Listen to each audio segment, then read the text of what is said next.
ស្ដីបងប្អូនខ្ញុំសូមមកចេញអាប់ដេតម្ដងទៀតបងប្អូនហើយបងប្អូនចាំតាមដានណា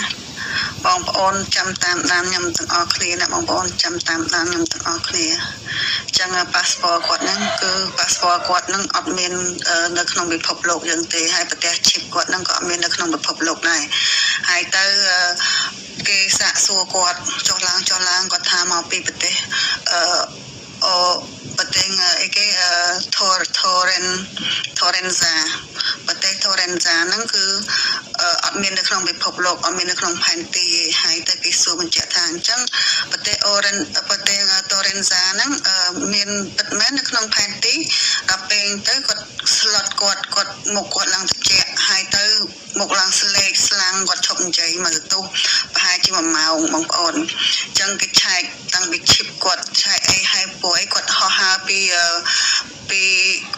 ណាទេគាត់មិនដឹងហោះហើរពីណាទេហើយទៅចុះមកនៅ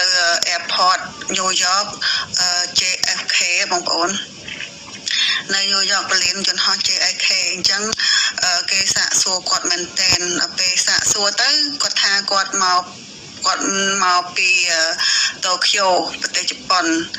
ពេលសួរចុះសួរឡើងគាត់ថាគាត់នៅប្រទេសតូរ៉េនហ្សា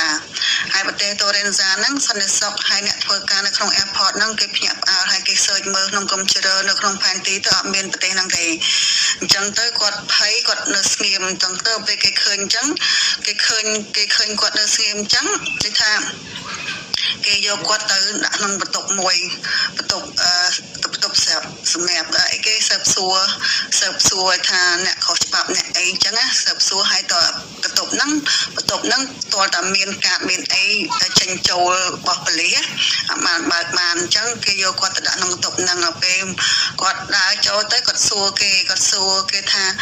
ប្រទេសហ្នឹងប្រទេសអាមេរិកមែនអត់ដល់ពេលទៅគេថាហ្នឹងហើយប្រទេសអាមេរិក